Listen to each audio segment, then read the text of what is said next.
हमारे साथ पूर्व धर्मार्थ कार्य मंत्री स्वतंत्र प्रभार विजय मिश्र हैं। विजय मिश्र 2012 के विधानसभा चुनाव में गाजीपुर सदर सीट से निर्वाचित होकर के अखिलेश सरकार में मंत्री रहे। 2017 में इन्होंने बसपा ज्वाइन कर लिया था और वर्तमान में इन्होंने बीजेपी ज्वाइन किया है। इनकी राजनीतिक सफ़र को लेकर के हम इनसे बातचीत करेंगे। हम आपसे ये जानना चाहेंगे कि आप सपा सरकार में मंत्री रहे, फिर बसपा से होते हुए अब बीजेपी आपने ज्वाइन किया है। बीजेपी ज्वाइन करने का निर्णय आपने कब लिया? और आप सियासत में टाइमिंग बहुत मायने रखती है, तो अगर टाइमिंग को लेकर के बात किया जाए तो अभी आपने बीजेपी ज्वाइन किया है, इस पर आप क्या कुछ हमसे साझा करना चाहेंगे? देखिए, टाइमिंग की जहाँ तक आप बात कर रहे हैं, बीजेपी ज्वाइन करने का विचार मेरे मन में बहुत दिन से चल रहा था और उसके एक कारण नहीं, कई कारण थे। कारणों को मैं गिनाने बैठूंगा तो बहुत लंबा समय लग जाएगा। चाहे अंतर्राष्ट्रीय स्तर पे देश का नाम, देश का गौरव बढ़ाने का काम हो, देश के अंदर सीमाओं की सुरक्षा का सवाल हो, सेना का मनोबल बढ़ाने का सवाल हो, 370 की बात हो, राम मंदिर निर्माण की बात हो, और अभी हाल फिलहाल जो बाबा विश्वनाथ के कॉरिडोर के निर्माण की बात हो, अनेकों ऐसे कारण हैं, हजारों, जो माननीय मोदी जी के नेतृत्व में देश निरंतर आकाश की ऊंचाइयों में बढ़ता जा रहा है। प्रदेश का जहाँ तक सवाल है, प्रदेश में सड़कों का जाल बिछाने से लेकर के एक्सप्रेसवे, हाईवे, 50 से ऊपर मेडिकल कॉलेज, सड़क, बिजली, पानी, शिक्षा, स्वास्थ्य, जो उत्तर प्रदेश का गौरव और देश का जो हमारी सांस्कृतिक धरोहर थी, जिसको मुगल काल से लेकर के अंग्रेजों के समय में और आज़ादी के बाद भी जो कांग्रेस की नीतियां रहीं, हमारे सांस्कृतिक विरासत को जो कुचला और रौंदा गया था, उसको गौरव पुनः प्रदान करने का काम आदरणीय मोदी जी और प्रदेश में आदरणीय योगी जी द्वारा किया जा रहा है। और जो आपने सवाल किया, उस सवाल के क्रम में अभी मैं देश, प्रदेश के बाद में गाजीपुर की बात करता हूँ। गाजीपुर आज़ादी के बाद से अंग्रेजी काल से ही विकास के मामले में बहुत अछूता सा था।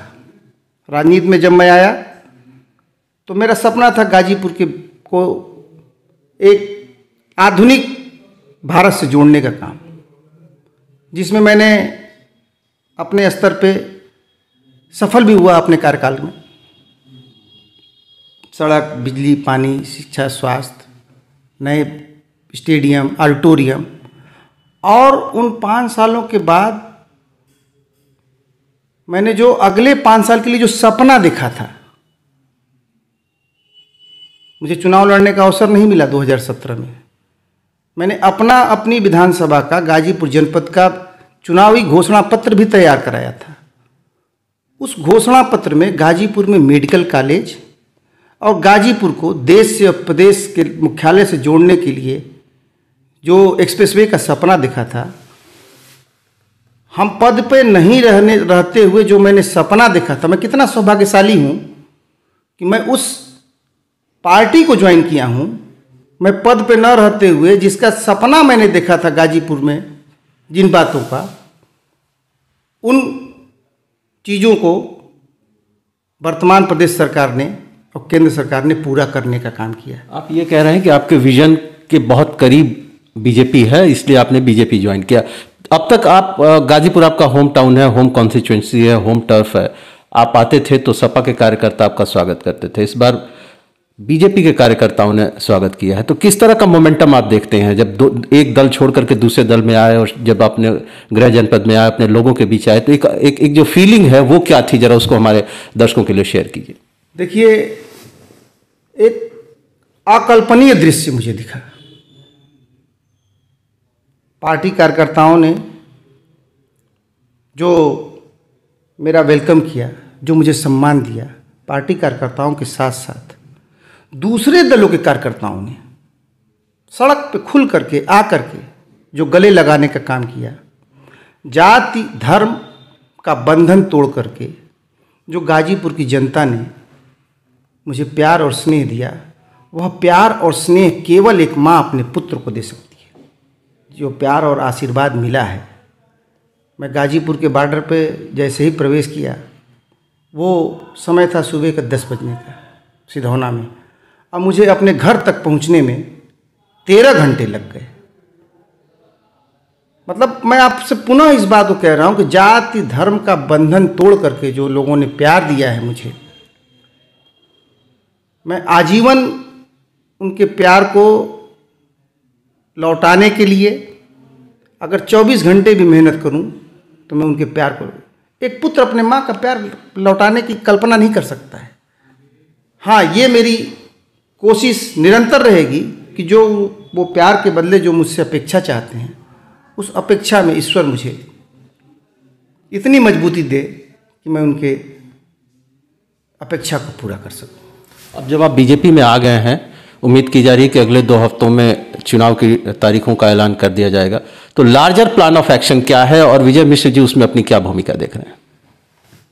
देखिए, एक समर्पित भाव से आया हूँ और जो पार्टी का विजन है, जो मोदी जी के नेतृत्व में, प्रदेश में योगी जी के नेतृत्व में, जो देश और प्रदेश को अंतर्राष्ट्रीय स्तर पे विश्वगुरु बनाने की दिशा में भी हमारी सांस्कृतिक धरोहर से लेकर के भौतिक विकास, सड़क, बिजली, पानी, स्वास्थ्य, जिसमें काम हो रहा है, और जो विचारधारा है, जो इन लोगों की योजनाएं हैं, उस योजनाओं को सफल बनाने में जो भी मुझे दायित्व दिया जाएगा, समर्पित भाव से उस दायित्व का निर्वहन किया जाएगा। एक आखिरी सवाल, इन चुनाव के पहले एक दल विशेष की बात ना की जाए, एक पॉलिटिकल ओवरऑल सिनेरियो में बात की जाए तो ब्राह्मण वोट बहुत प्रोमिनेंट दिख रहे हैं, या कहा जाए कि राजनीतिक दलों द्वारा क्लेम किया जा रहा है कि ब्राह्मण वोट इस बार डिसाइडिंग होगा।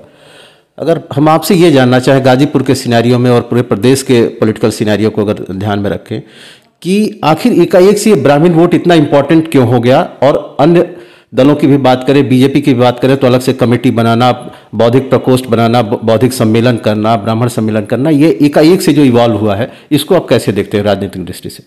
देखिए, मैंने सपा में भी काम किया है, बसपा में भी काम किया है और भाजपा को भी देख रहा हूँ। भाजपा निश्चित रूप से जाति विहीन राजनीति करती है। जाति की राजनीति तो भारतीय जनता पार्टी करती ही नहीं है। थोड़ा इसका विस्तार दें, इस बात का विस्तार दें हमारे दर्शकों के लिए। विस्तार ये है कि जैसे सरकार की कोई भी योजना हो, वो हर जाति तक, हर धर्म तक, उपयुक्त पात्र तक पहुंचने का काम हो रहा है। न जाति देखा जा रहा है, न धर्म देखा जा रहा है। यह प्रमाण है। जाति या धर्म देख करके, चिन्हित करके योजनाओं का लाभ नहीं दिया जा रहा है, यह स्पष्ट प्रमाण है। और जो आप ब्राह्मण की बात कर रहे हैं, ब्राह्मण एक ऐसी जाति है जो केवल और केवल योग्यता के आधार पर अपना निर्णय लेती है। वो ब्राह्मण जाति भी जातिगत सोच से बहुत ऊपर की विचारधारा वाले लोग हैं, प्रबुद्ध वर्ग कहलाते हैं, समझदार लोग हैं, और जाति बंधन में कभी नहीं ब्राह्मण रहा। ब्राह्मण केवल और केवल योग्यता के आधार पर अपना निर्णय लेता है। और जो योग्यता दिख रही है भारतीय जनता पार्टी में कि हमारी सांस्कृतिक धरोहर को जो कुचला गया, रगड़ा गया, तिरस्कार किया गया, आज उस हमारी सांस्कृतिक विरासत को सम्मान देने का काम जो योगी जी द्वारा हो रहा है, ब्राह्मण उससे अभिभूत है। कोई कल्पना कर सकता था 370 इस देश से हटाया जाएगा? कोई कल्पना कर सकता था कि राम मंदिर का निर्माण होगा?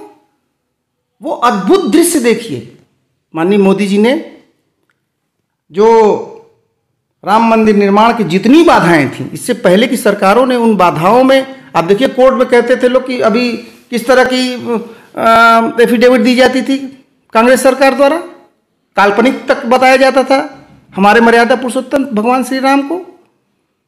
उनको सारी बाधाओं को दूर करके मंदिर निर्माण करने का काम, और मैं उस समय इतना अभिभूत हुआ। मैं संतों का आशीर्वाद प्राप्त करता रहता हूँ, चाहे अयोध्या हो, वृंदावन हो, हरिद्वार हो, ऋषिकेश हो। मैं महीने में, साल में कई चक्कर मेरे हो जाते हैं। और मैं संतों को जो देखता हूँ, जो पीड़ा थी उनके अंदर,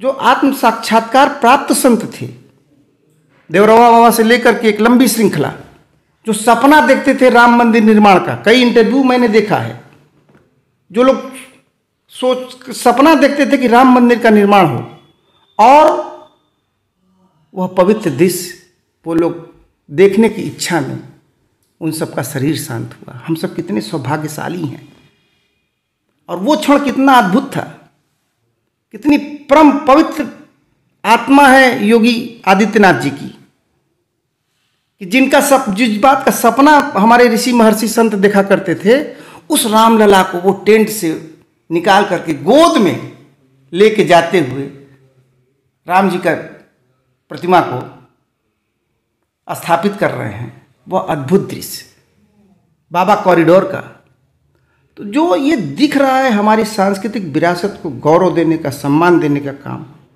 और जो भौतिक विकास जिसको आप कहते हैं, सड़क, बिजली, पानी, शिक्षा, स्वास्थ्य, जो सड़कों का जाल बिछ रहा है, बुंदेलखंड से लेकर के गाजीपुर से गाजियाबाद तक आप जाने में आज कितने समय लग रहे हैं। अंतर्राष्ट्रीय स्तर के एयरपोर्ट 5-5 बन गए उत्तर प्रदेश में। मेडिकल कॉलेज लगभग सभी जनपदों में हो गया है। तो जब इतनी चीज़ें दिख रही हैं, तो कौन सी ऐसी योग्यता है जो ब्राह्मण को नहीं दिखाई पड़ रही है, वो भाजपा से दूर जा रहा है। ये केवल और केवल विपक्षी पार्टियों द्वारा भ्रम जाल फैलाने का काम किया जा रहा है। ब्राह्मण बहुत बुद्धिजीवी और बहुत योग्यता के आधार पर निर्णय लेने वाला है, और निश्चित रूप से आप देखिएगा कि पिछला रिकॉर्ड टूटेगा। पुनः पिछले रिकॉर्ड को तोड़ते हुए मोदी जी के हाथों को मजबूत करने के लिए उत्तर प्रदेश में भारतीय जनता पार्टी योगी जी को मुख्यमंत्री बनाने के लिए पिछला अपना रिकॉर्ड तोड़ करके बहुमत प्राप्त करेगी। यह मुझे स्पष्ट दिखाई पड़ रहा है। तो ये थे हमारे साथ विजय मिश्र। फिर किसी पॉलिटिकल हस्ती के साथ हम इसी तरह की बातचीत पेश करेंगे आप सभी दर्शकों के लिए। तब तक आप बने रहिए एनबीटी ऑनलाइन के साथ।